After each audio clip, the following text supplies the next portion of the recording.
It is my pleasure to welcome you on behalf of the FeBo team, and by the FeBo team I mean Claudio Biaggetti, Roy Van Wyk, Sebastian Scharf, Rebecca Massinelli and me, to welcome you to our 11th FeBinar, the talks organized as part of our Year C project here in Trento. The FeBinars are part of a kind of think tank of the FeBo project, and our aim is to investigate the complexity of the dynamics affecting the internal and external borders, border areas, and borders of the Greek koina. Our focus is on a big question. How can border wars be avoided, and how can federalization processes contribute to this? As a consequence, we need to work on hot topics in the current debate, such as the linearity of borders, the porosity of border, the capacity of koina to implement border management policies or border management cultures bottom-up, the relevance of cross-border activities and balances of power. The literature on these topics is enormous, but still in flux, in a state of flux. So for this reason, we have invited and will be inviting leading experts on the mentioned topics. Since intra-federal and external borders must necessarily be approached from different perspectives and with different questions, FeBo organizes two distinct series of lectures, each with another focus, one on internal borders, the management of internal borders by federal states, the other on external borders, crossing federal borders, ancient and modern. Past speakers include Hans Beck, Corinne Bonnet, Kaya Harteruy-Boupou, Sylvain Le Breton, Francesco Palermo, Peter Funke, Alex McCauley, Hans-Joachim Gerke, Nikolaos Petrochilos, Federica Pezzoli, and Clémence Weber-Palais. And I am really honored that some of them are in the audience today, connected online, and especially some specialists of the Aetolians, as Professor Funke. In the framework of our Year C project, this FeBinar is the fourth one of the FeBinar series Crossing Federal Border. This series, which will run for 3 years, like the other one, aims to analyze how the Greek federal states dealt with the problem of external borders and border areas. Did border management policies aim at peaceful coexistence? To what extent were balance of power and stability an objective? These and other questions we were asking presuppose other thorny issues, as what borders are we talking about?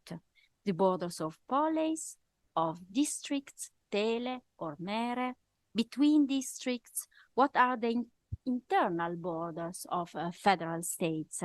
What was the relationship between federal states to the territory? And how did they organize it? What was the relationship between territory and membership, and to what extent could the latter become more significant than territoriality? Les Aetoliens, Images et Religion is a well-known seminal book from 1919 that sits firmly on our desks.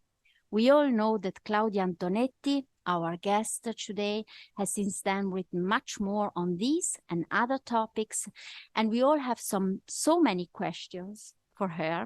Many of these questions we will ask her tomorrow during our internal meetings, but I'll throw it in a few. For example, what are the dynamics that occur in areas that represent geographical units but are politically divided within them? To what extent do these areas become attractive to a koinon for which, after annexation, they become border areas? Is it correct to imagine annexation by areas, or is it more advisable to assume an accession by polis located in that area but in different stages? In what forms does the integration of these areas occur? How is the relationship between the local and the regional level configured? What are the repercussions on interfederal relations at the border? And do cases of, let's say, ethnic switching occur in these border areas? That is, cases in which a group begins to construct a different sense of ethnicity from that with which it is recognized itself in the past. Can these forms of ethnic switching, which often also involve manipulation of genealogies of eponymous heroes, a subject I love and on which Professor Antonetti is an expert, can these cases of ethnic switching be caused by aspiration of autonomy, for example? So there is a relation between the local level, the regional level, autonomy, and the centralizing federal states. We look forward to hearing from our guest, Professor Claudia Antonetti, who needs no introduction, but I'll just say a few words for the younger ones.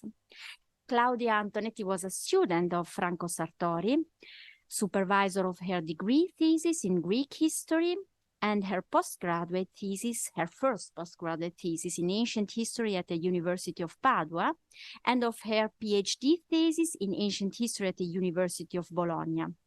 Under scientific supervision of Jean Pouillou, and Pierre Lévesque, she got a PhD in language history and civilization of the ancient world at the Université Lumière Lyon 2. And from 1980 to 1983, she was a research fellow at the Research Center for Greek and Roman Antiquity of the National Hellenic Research Foundation. From 1987 to 1988 at the Institut Courbet in Lyon, directed by Georges Rougemont. She was an Alexander von Humboldt Fellow between 1991 and 1993 at the Institut für Alte Geschichte of the Westfälische Wilhelms-Universität Münster, directed by Peter Funke, and an alumna of the Istituto di Storia Antica di Roma, directed by Silvio Accame. Beginning with the study of Hellenism in Sicily, sigle epigraphiche greche a Tauro-Menio, she later devoted herself to the history of central Western Greece, Aetolian-Acarnanian, and to epigraphic research relating to this vast geographical and cultural area. The famous book I cited before is Les Aetoliani, Images et Religion. She then extended her research to the minor tradition of Dorianization, particularly those of Central Greece and to archaic Greek colonization by analyzing across a spectrum of both religious and institutional history, the complex motherland colonial relations of Megara and Corinth. She has published with Peter Funke in 2018 the epigraphic collection of the Archaeological Museum of Agrigno and that of the Museum of Thirio, while a volume on Selinunte Temi Selinuntini, she edited this volume together with Stefania De Vido, and this volume was published in 2009. She has won numerous awards and directed numerous projects.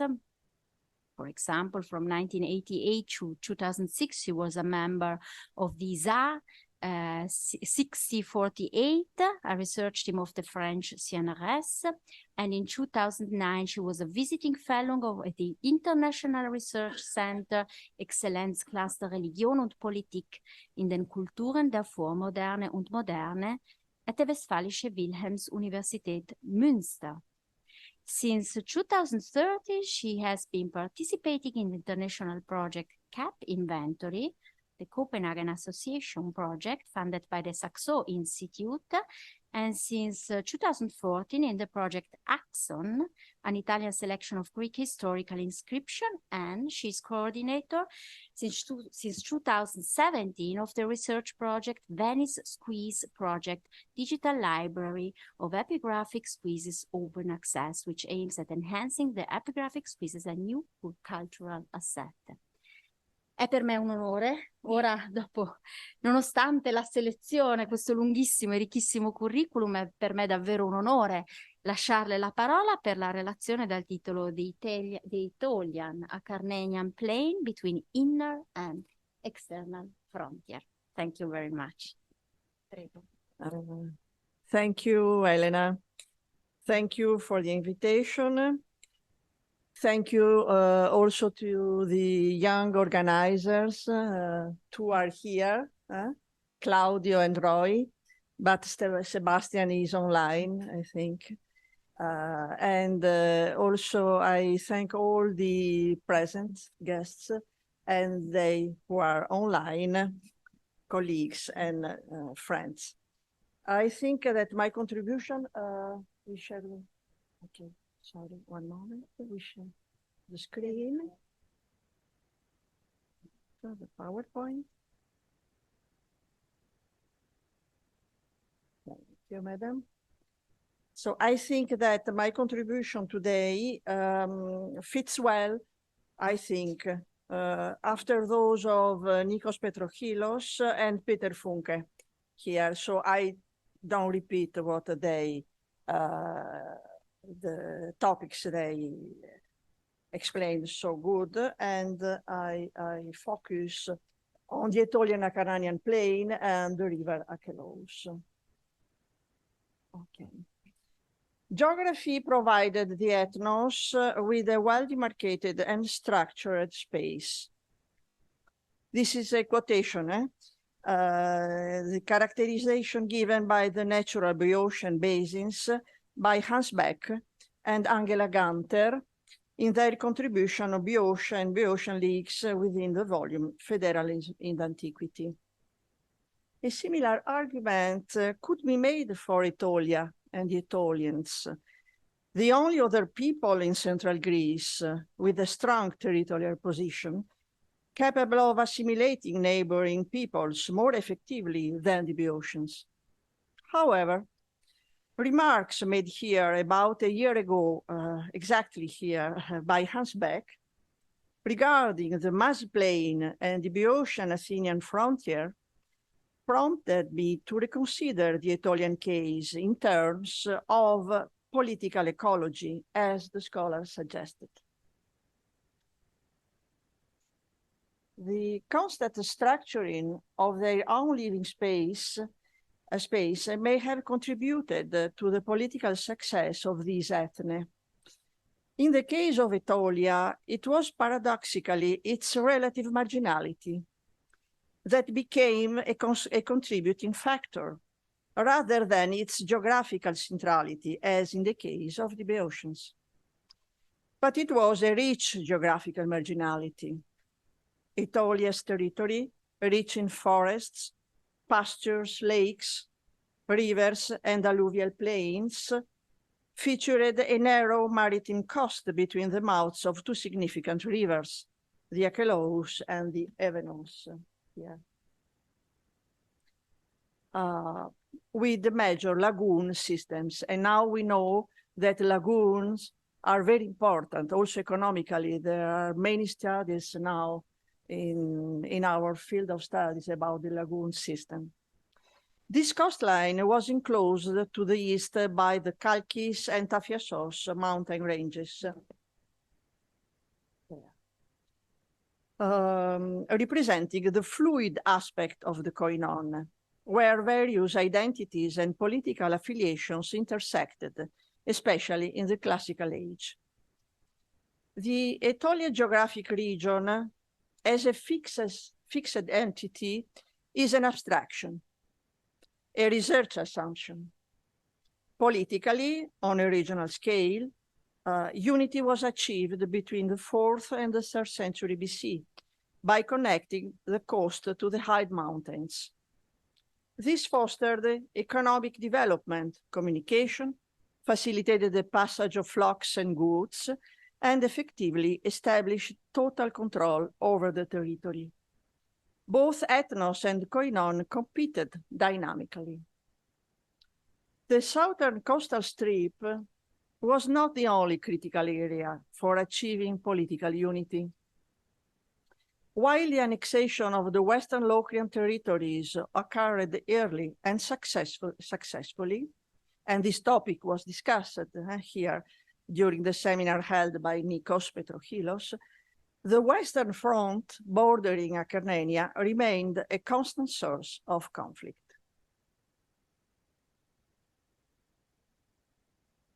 As for the territory of Acarnania, it is characterized by mountain ranges in the northwest and by a central depression that extends in a north-south direction towards the Gulf of Ambrosia and along the banks of the Acheloos River down to the river delta, where it branches into the Gulf of Patras. The border between the two peoples is commonly perceived as a natural border. The idea that the Acheloos River naturally divided the territories of Aetolia and Acarnania is widespread in our field of studies. We will explore exactly this topic using a few well-known textual examples and many maps. The perception of Acheloos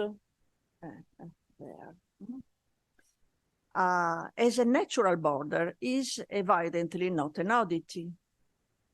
This assertion is supported by epigraphic and literary sources, particularly relying on the authority of Strabo. However, Strabo demonstrates an awareness of different traditions, which he often clumsily interconnects. Scholars such as Hans-Joachim Gerke, Peter Funke, and Klaus Freitag have offered insightful commentary on the apparent contradictions in the accounts of the Amazian geographer. They attribute them to the influence of his contemporary historical situation and, above all, to the overlapping of different sources. For example,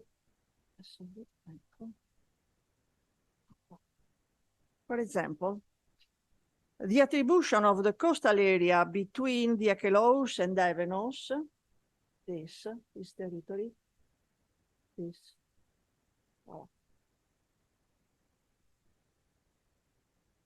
the attribution of this coastal area to the Acarnanians and not to the Aetolians reflects a historical context from the 4th century, while the frontier line along the Acheloos is clearly established by the Aetolian-Acarnanian Treaty of 2063 BC and later became a reference point.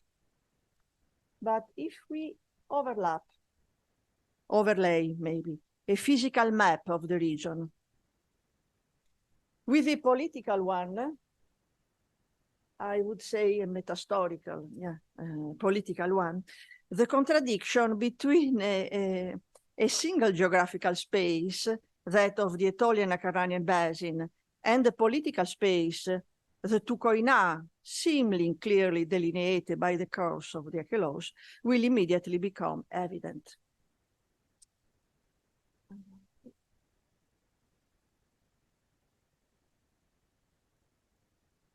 Located at the foot of the mountains dominating the whole of Western Greece, the Aetolian Basin or Agrinian Basin is an area of recent tectonic depression, occupying the heart of the Aetolian-Acarnanian territory. It encompasses the lakes of Trichonis and Lysimachia within Aetolia, this one and this one, and those of Oseros and Ambracia within Acarnania.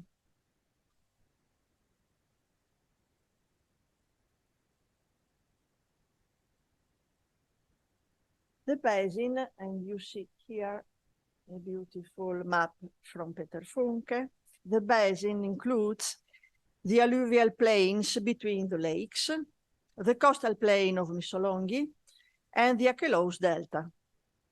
It is crossed by the course of the Acheloos, the longest and most affluent river in all of Greece. But it is in northern Aetolia, south of Tatarna. Tatarna was here, but now there is a technical lake, but the Tatarna was here, and you see all this system. It is in northern Aetolia, south of Tatarna, where the river gains significance. So the river is great exactly when it enters Aetolia, north, receiving supplies from 5 left tributaries that channel all the waters of Dolopi and Eurytania, so all the waters of the mountain coming west. Over time, this stretch of the Acheloos middle course has undergone significant changes. The rocky path of the river through canyons has been considerably altered due to the construction of two large hydroelectric basins, you see, Lake Kremastā and Lake Kastraki, this very great hydroelectric lake, while a third dam was erected in Stratos, immediately east of the ancient city wall, creating a lake of more than 6 kilometers in length.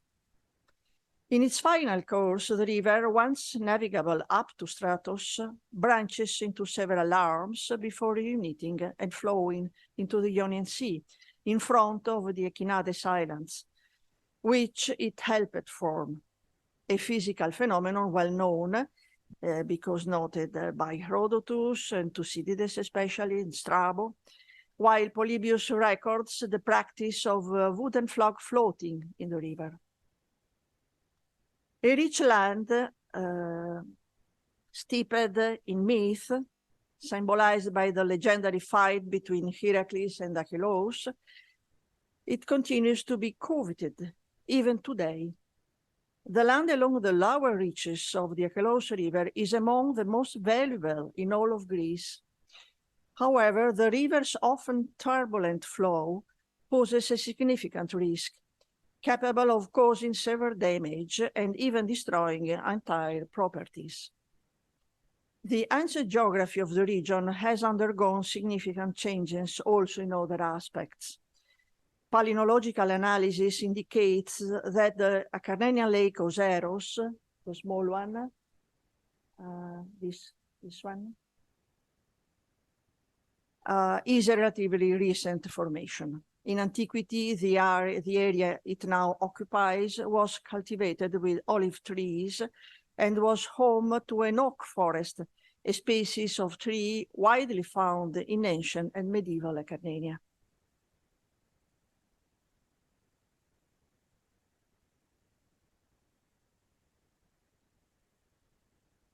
Important overland routes connected Rion, which is here, Rion, here to there, with the Aetolian-Acarnanian plain and further with the Ambracian Gulf. During the Roman imperial period, a public road with milestones dating from Trajan until the 4th century CE extended from Nicopolis Actium through Acarnania all the way to Calydon and then to the Peloponnese. The central plain, geographically shared by the two ethne, was highly desirable and inevitably became a focal point for disputes and claims. Historical events vividly illustrate this fact. Herodotus writes that Achelous flows through Acarnania, and passages in which Thucydides mentions the river confirm this statement. I read only one. The Achelous River originates from Mount Pindus, crosses the territories of the Dolopes, Agraeans, and Amphilochians, then flows through the Acarnanian plain. In its upper part, it passes near the city of Stratos, and finally empties into the territory of the Enneadae. It is also apparent that crossing the river, from Thucydides is clear that crossing the river is relatively easy, as it is never defined as a frontier. Thucydides' testimony is significant instead for the portrayal of the Acarnanian region, which appears clearly divided into two parts, the internal area and the coastal area. Mesogia tes Acarnanias, to Acarnanicon pedion, and oi apothalasses Acarnanes, e alle Acarnania e perithalasses. This statement has been widely accepted by modern critics and extensively utilized in our studies. Control of the river comes into question, though not directly, with the destabilization of the region caused by Cassander's anti-Aetolian raids in 314 BC. Cassander advised the Acarnanians, after a general assembly, to move from their villages, which were small and unfortified, into a few cities, most of them came to live together in stratus, since this was their strongest and largest city. But the Oiniadai and some others gathered at Sauria, and the Deriais and the rest settled at Agrinium. Stratos, Sauria, Agrinio, and Deriais may be here. If the city, I mean Agrinion, was a member of the Acarnanian League at the time, its conquest by the Aetolians would have likely brought the frontier of the Koinon up to the Acheloos, placing it in direct contact with the territory of Stratos. However, there is no mention of the river in Diodorus or even of its banks. Border conflicts must have been on the agenda in those years, as evidenced by the mention of disputed territories between the Aetolians and the Acarnanians in the treaty between Demetrius Poliorcetes and the Aetolians, 289. It is a epigraphical text published by François Lefebvre. This is found in the first part of the text, which is unfortunately very damaged. The fate of these territories, we don't know which one, was apparently agreed upon both parties at the time, and immediately afterwards, at the line 20, it is stated that the Agraioi will hold the territory beyond, and the Acheloos is the integration of François Lefebvre, an integration highly probable, I mean quite assured. This is the first explicit document that highlights how the course, the course of the river is perceived as a border between two different political entities. And maybe there is a need to justify and affirm the presence of territories belonging to one or the other koinon, which are located on the other side, across the river. It can be deduced that Aetolia had reached the river, bringing to its side the Agraioi, who were previously independent. And above all, a theoretical representation of the frontier was being formed, which tended to coincide with the river and which was beginning to be publicly recognized, maybe.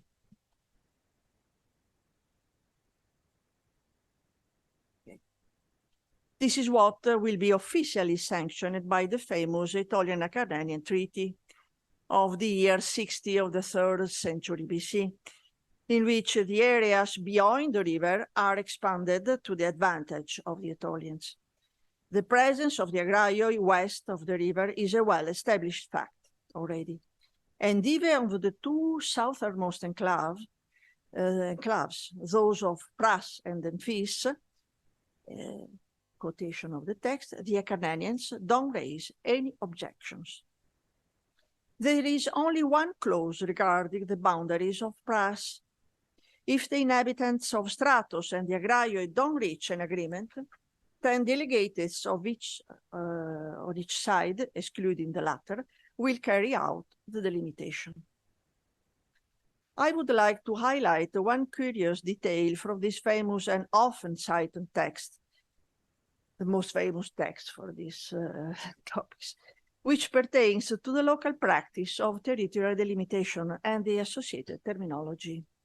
In the treaty, the choice of verb to indicate the delimitation, the term used to define the border stones of the Pras are remarkably consistent, termazzo and termon. While modern analysis tends not to attribute specialized value to lexical choices in this context, a careful study by Fritz Schnitzer, in the published in 1994, highlighted the particular frequency of this lexical family in northwestern Greece. I believe it was correct. Indeed, the entire area north of Stratos and Lake Trichonis up to Ambracia and even to Epirus and even Macedonia is dotted with termones, marking the boundaries of communities. Discoveries of such evidence continue. as the one recently published in the epigraphic collection of the Archaeological Museum of Tyrio. Is not this one, this is an old one, this is in Agrigno, but it's clear, Termon, you see. This is the boundary stone, Termon.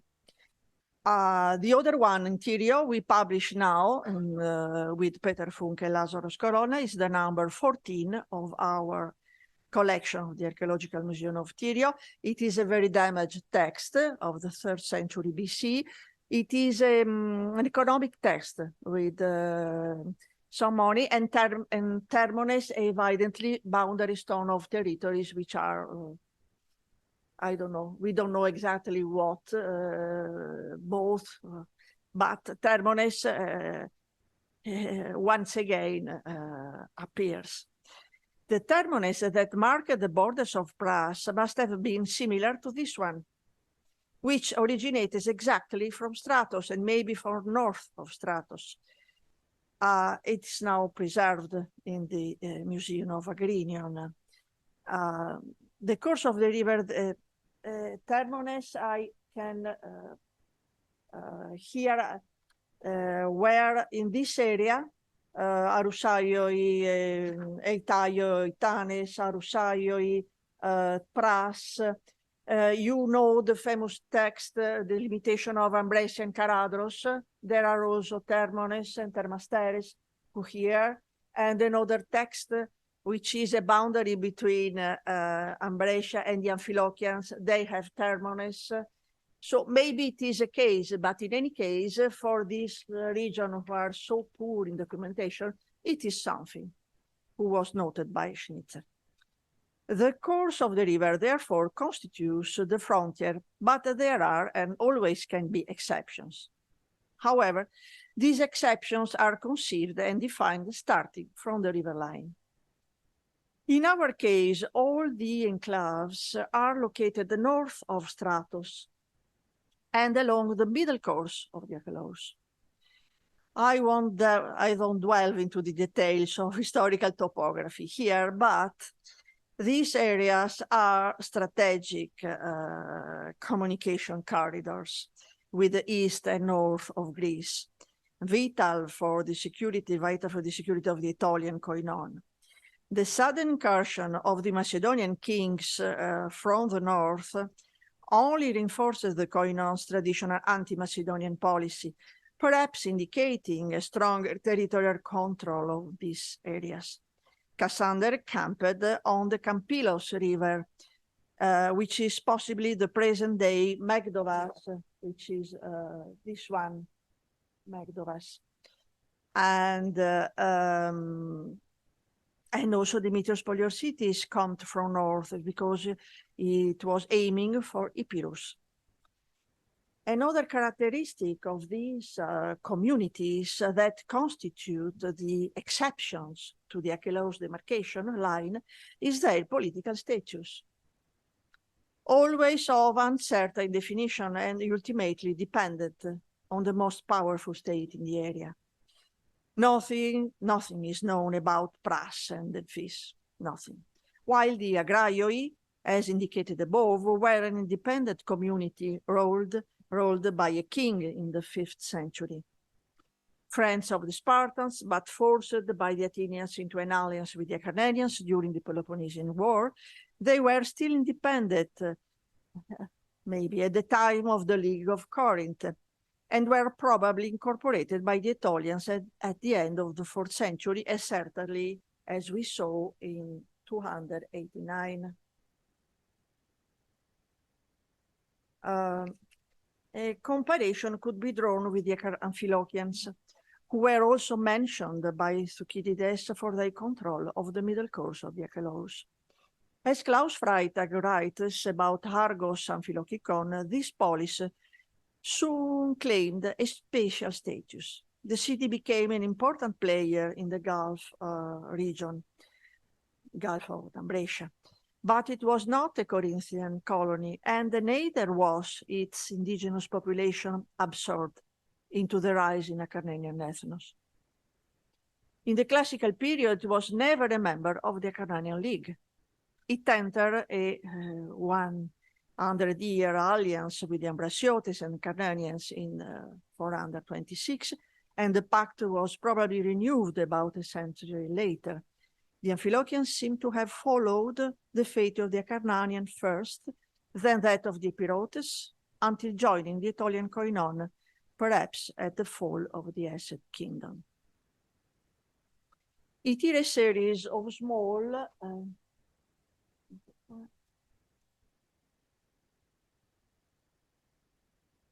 politically weak communities, to which must be added that group of cities which have remained totally unknown until now, and which are recorded in the list of the Theodochi of Epidaurus between Argos of Amphilochia and Proscion of Aetolia. I mean this one, this part of the list. You see Arge, Molosoi, Ambrachia, Argei, Argos, Amphilochikon, and then Acripos, Siporeia, Thermineia, Phileia, Proscion, Aetolias, and then Syracuses. Hiporeia maybe is Acarnanian. There is only one other text, but for the other we don't know absolutely nothing. Acripos, Hiporeia, Thermineia, Phileia. Logically, they should be located in the area between Aetolian and Acarnanian, maybe north. They are almost absent from the panorama of our studies. Only Louis Robert has drawn significant attention to them, but we have no other sources. The only significant community along the river, the Acheloos River, was that of Stratos, which was already flourishing in the Archaic Age and had a great Cora that extended far to the north and reaching west as far as Lake Oseros we saw before, which didn't exist at the time. As we have seen, the city exerted a considerable attraction on the nearby smaller ones in terms of synesis. The results of the multi-year investigation conducted by the German Archaeological Institute and the Greek Ephoria in the city and the Cora of Strato, the Stratike project, under the direction of Hans-Joachim Gerke and Peter Funke, have highlighted the first scientific findings, which undoubtedly confirm the designation of Polis Megiste tes Acarnanias, by which the city was known from Thucydides onwards. I refer to them, to my colleagues, for the results of the research. Strato raises, if you want, the question also of a capital of the frontier. It was not on the frontier before, but not far from the frontier, but now it is on the river, because she is really erected on the river and far away. It's a big city. As we saw before, from the 60th year of the 3rd century BC, the course of the Acheloos constitutes the frontier, with some exceptions found north of Stratos. Indeed, about a decade after the signing of the Treaty of Alliance with the Acarnanians, the Aetolians took a further step and reached an agreement with Alexander II of Epirus, which divided all of Acarnania into two dependent spheres, one Epirotan, one Aetolian. The latter acquired the southeastern part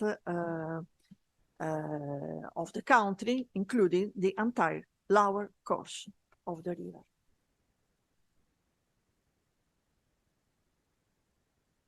The river course was largely crossed toward the west, and this fertile land remained at the center of concerns and conflicts for the former Acarnanian cities, which now fell within the Straticon telos.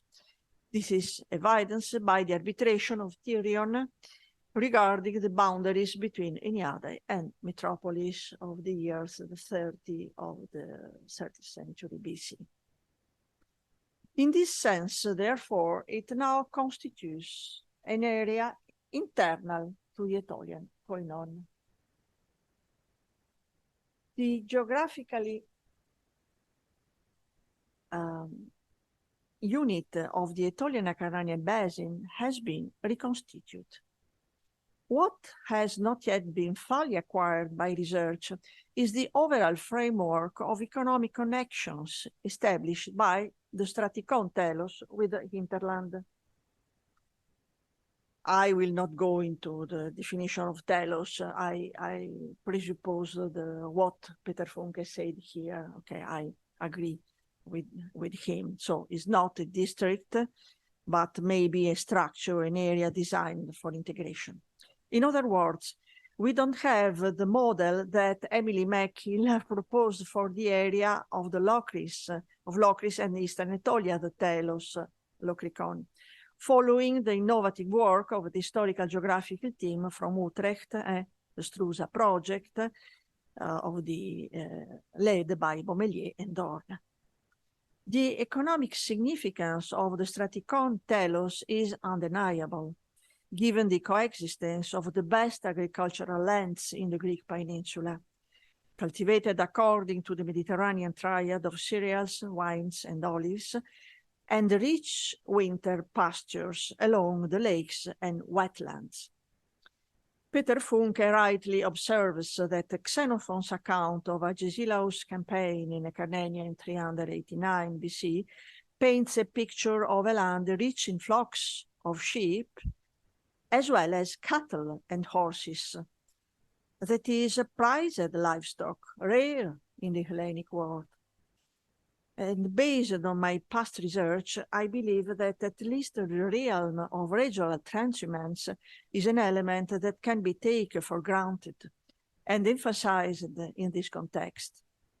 The territories of the northern ethne of Aetolia, Euritanes, Aperandians, and Agraioi, are all oriented north-south, cutting across contour lines, and so facilitating communication between the highlands and lowlands.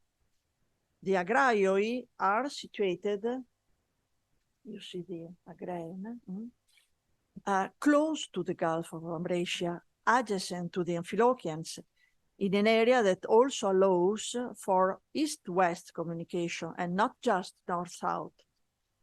And viewed diachronically, their territory, which is the southern Valtos, has always developed closer ties with Acarnania rather than Aetolia. The conquest of Acarnania was a constant objective of the Aetolian koinon. Partially achieved through their own efforts, it was completed through the alliance with the Romans, only to be relinquished after the Battle of Pydna. Alongside territorial conquests, Aetolia also inherited the needs and socio-economic network of the annexed territories, to which it had to respond. One cannot extract a piece from a puzzle and expect it to remain unchanged. The lands situated west of the middle course of the Acheloos River, Agraioi, Demphis, Pras, could not be separated from the lower course of the river. Losing or possessing the Acheloos plain could determine the fate of communities not immediately adjacent to it, sometimes very far, such as those in the mountainous areas of the westernmost strip. Indeed, while the alluvial zone along the coast, ancient Aetolia and the areas surrounding the Aetolian lakes could meet the needs of the ethne located north of the lakes, Ophiones, Euritanes, Aperandias, and similarly complementary occurred between the Eastern Aetolian ethne and the Locrians, the mountain communities west of the Acheloos gravitated towards the Gulf of Ambracia and the lower Acheloos. The drive for the completion of Aetolian living space must also be understood in this light. The conquest of all territories up to the Ionian Sea and the Gulf of Ambracia was necessary, inevitable. It was, in any case, a delicate balance between the populations that owned the alpine pastures and controlled the high waterways, and those of the lowlands, especially in the case of the Acheloos plain, which, given its high productive potential, was able to meet the needs of both the Acarnanian hinterland, which should not be forgotten, and the populations of the Middle Acheloos. In this sense, it represented the balance point. But it was the mountain communities that felt the impact most and were at risk of being excluded. Creating a single political and administrative space was, in fact, the only possible solution, and the federal state would have been the most suitable structure to manage borders that were not contiguous, but part of a regional or, better yet, supra-regional network. The events of Hellenistic history rendered the Aetolian attempt to put this into practice ephemeral. Perhaps the establishment of the telos straticon, of which unfortunately we don't know nothing, is an indication of this will. In conclusion, the Acheloos, considered a river of Acarnania in classical times, became a border in the 3rd century BC, and then again after Pydna, but not anymore from the time of Augustus onwards. Augustus established the province of Achaea, founded Nicopolis, and created the colony of Patras, and changed all the access of the territory. The river would return to being a border with the establishment of the procuratorial province of Epirus for about 2 centuries, lesser 2 centuries. But for much of Greek and Roman antiquity, it did not constitute a political or administrative border. But it is known that the prominent features of a territory, such as mountains, river, etc., commonly assume these metaphorical functions that tend to persist beyond their actual application.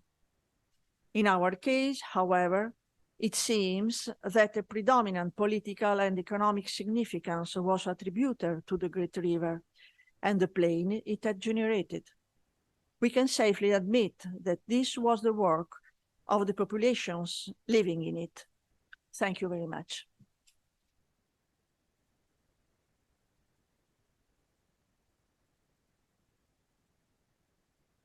Thanks.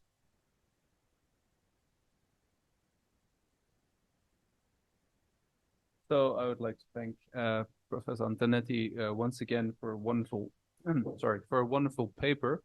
I'll open the discussion online and in the room, and so if anyone has a question, a comment, or simply would like to share their thoughts or their admiration for the paper, which is also a very pleasant thing, a friendly thing to do, the floor is now open.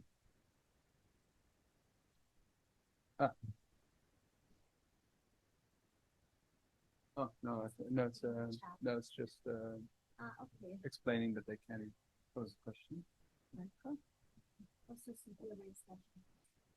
Oh yes, and of course you can raise your hand with the function on Zoom as well.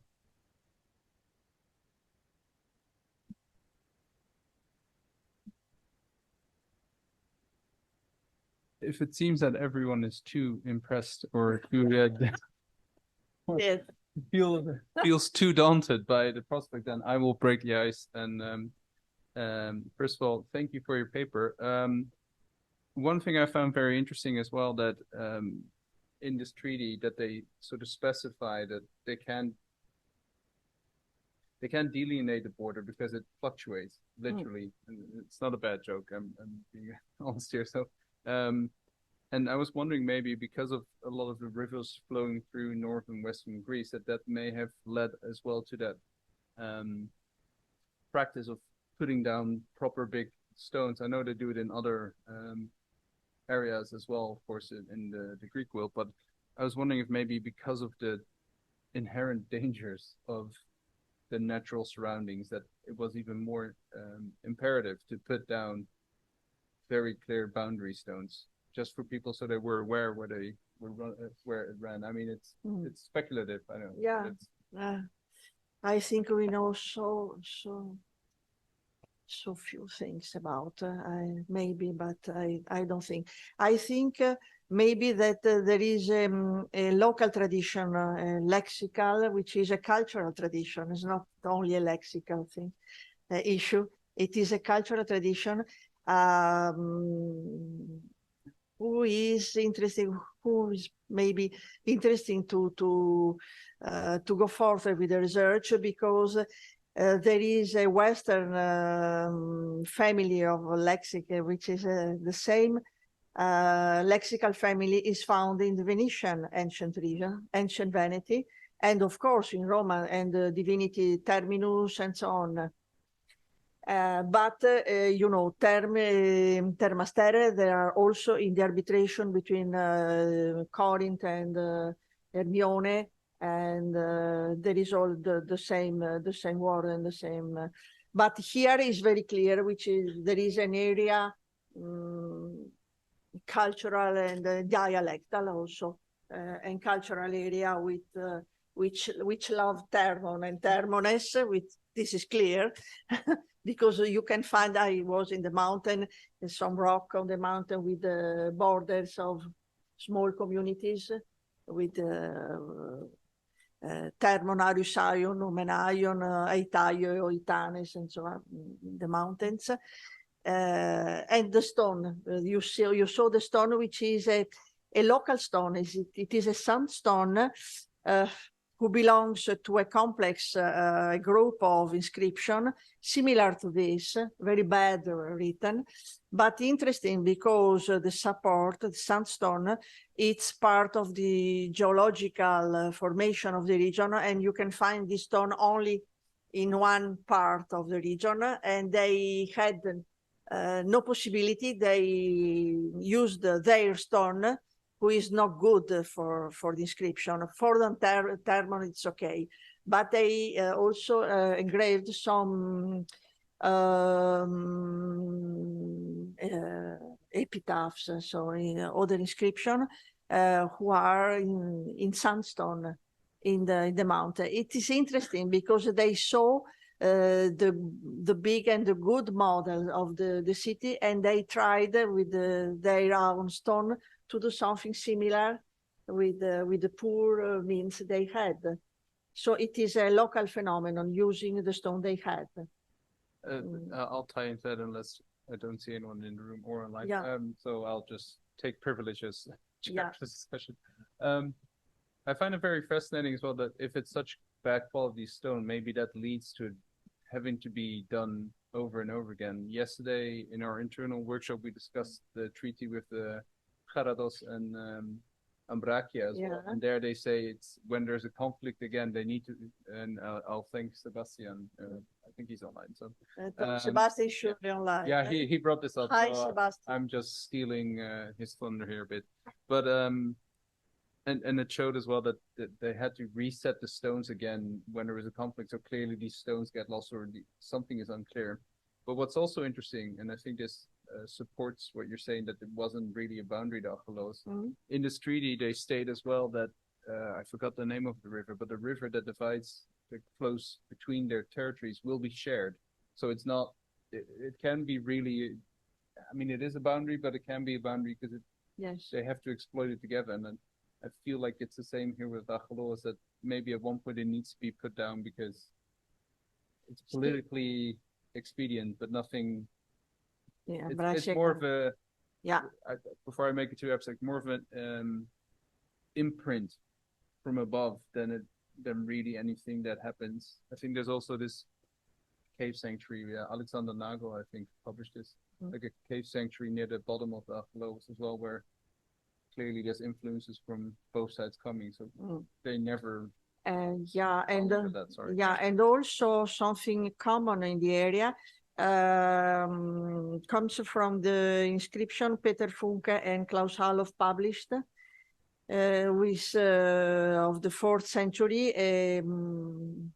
treaty, an agreement, better to say, of the always the same people, Amphilochian, Ambracian, and Acarnanians. They shared the resource of the sea.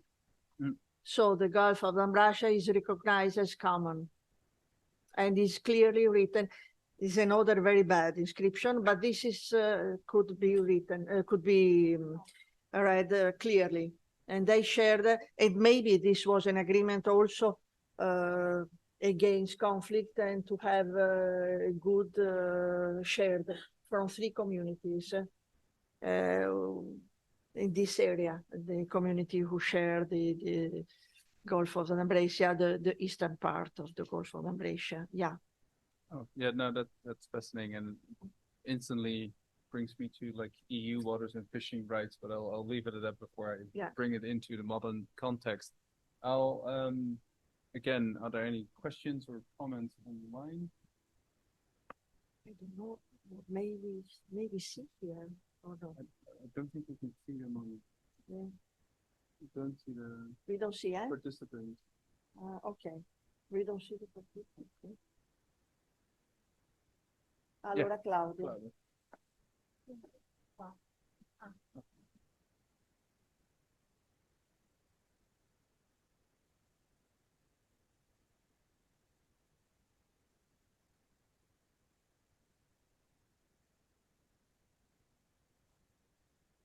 Yeah, thank you, Professor Antonetti, for this wonderful paper. Of course, my question is complementary in a way to the question of Roy, and there is, you see, if I get your point, is there any you imagine a correspondence between terminological correspondence between what we read on our epigraphical text about arbitration, boundary demarcation, and so on, and the objects, and the boundary stones like Thermon?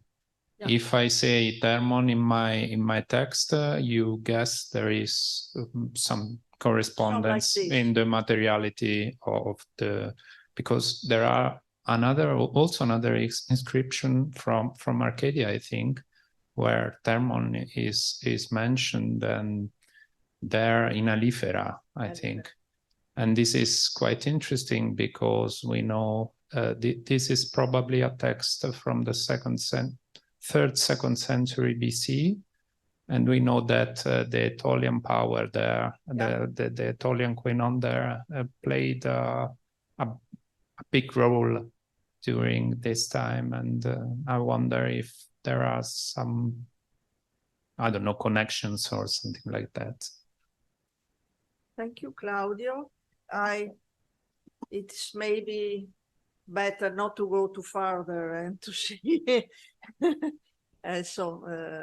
influences or Aetolian or Acarnanian influence, but it is a fact that in that region, the Thermones they put must be like this one we saw. Okay, or maybe something better, but Thermon, it's clear only from the local communities, the other one, which Thermon, about what. But they, yeah. And it is clear from the study of Schnitzer that it is the designation of the stones. So, and this is the act, and also the men, the Thermasteres, are they who made practically the action of putting the stones. So you not think... the judge, but the last one. I go a bit further. Do you think there is a difference between Horoi and Thermones? Maybe not, but the choice is interesting. Maybe not. As object, I mean. They are two different objects or not? I don't know. It's difficult. I don't know because I know. In this case, one needs a research on Horus. Thermones are few, but Horus are a lot. And yes. Thank you very much. In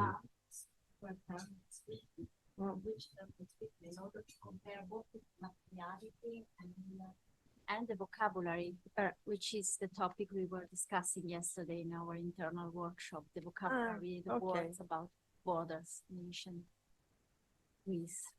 Yeah, sorry, it was only I know a this remark. is interesting. Yeah. Yeah. I think there's, yeah, okay. Words are clear for population, but maybe locally. Yeah, tying into this as well. I don't know if these stones are only used for proper border demarcations of between communities rather than, for instance, for temples, or I think Oroi are much more flexible in terms of, whereas this is very firmly, from what I gather, I haven't studied it obviously, but it's so I don't know if that makes it even more potent that there's no disputing. This is, but Terma, like say, the Greeks today, terma, stop. Stop. Stop here, yeah. Yeah. I mean, yeah. I think if that doesn't in Greek, in the Greek language, there is the meaning in the family, in the lexicon family, to go to a point and stop. But I see that we still have time, so for now we're not stopping yet. Is there any other question? Are there any other questions? I thought I saw a hand raised, or was it? No. Okay. Online. You want to see the PowerPoint? No. No, because Okay. we have to go to see the participants. No, maybe they want to see the some slides. No? Yeah. I don't know if you want to see and to ask something about slides.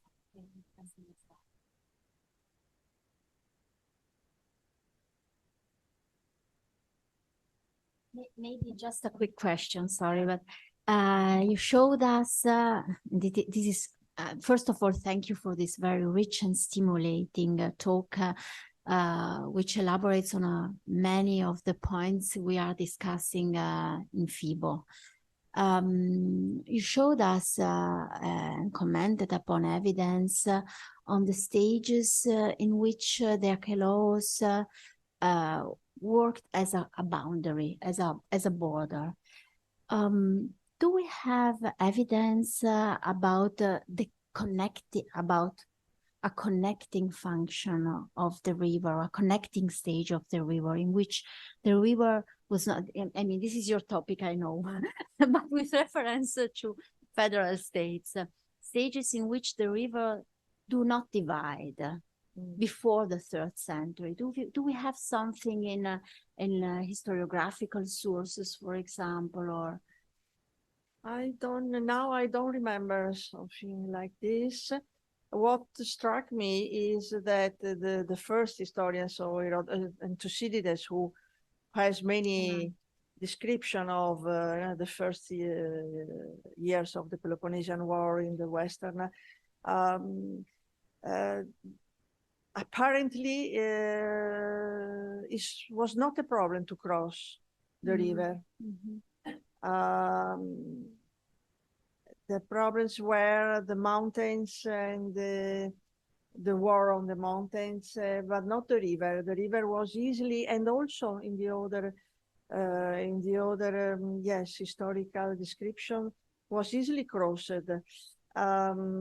It's more the mountains who has the function of stopping.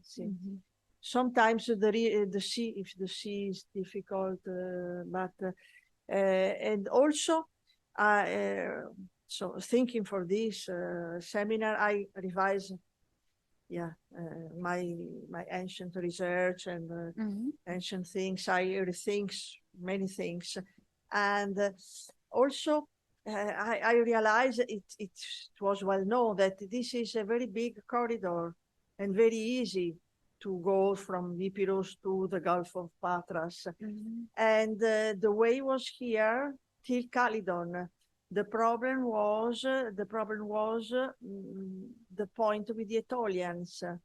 And in fact, there is only one source. It is Xenophon. When Agesilaus came back to the Peloponnese, very easy, he crossed the river and so, but he asked the Aetolian for passing, but only the small and the last way, which is this, to go to Rion, because he could not from Calydon, he could not to have the sea to Peloponnese from Calydon, so from the lowland and the alluvial plain and the port of Calydon, but he must cross the last was the territory of the Aetolians.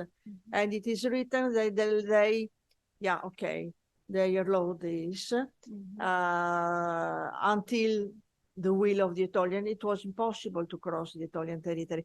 But once again, we have to face to the historical description and also the history of representations. I mean, for Thucydides, maybe the rivers were not the point. And for him, more concern is the division of the Acarnania, the partition in two, or the mountains and the wars in à la mode des Aetoliens, because the Athenians were defeated in the region. It is also a subject of point of view. Maybe they focalize something, something other, not what we are asking. I think, but the river, which is big, was not a problem. There were three, how to say, I guadi del fiume. Passes. You have ports. Port here. Because when the one milestone was discovered at Stamna, it was a big, a very important novelty, because we in this plane we have three possibilities. One is Strato, Stamna, another one in between. So in a small area, three possibilities, and the milestone is on the southeast. It is well known that the Roman road. This is a very important topic. The Roman roads, sweep the other roads, but the Roman roads is another things, and they change the territory. It's very important. The Roman road is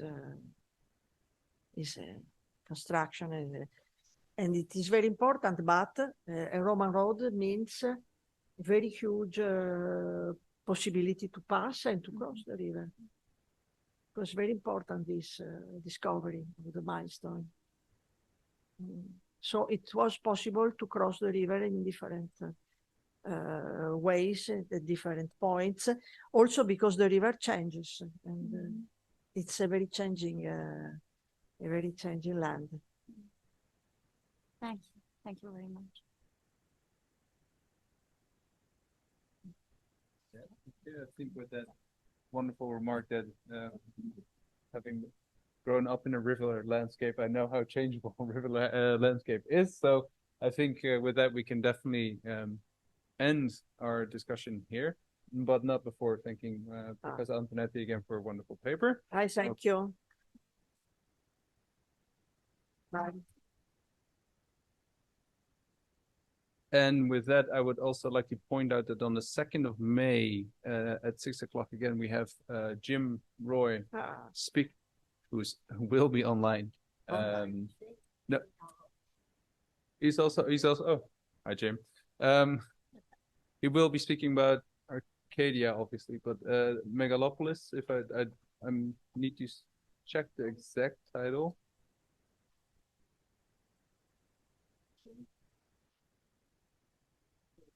So changing frontiers in and around Arcadia. So we'll hope to welcome a lot of you again in the room and online for that paper. Hi to the friends online. Ciao, colleagues.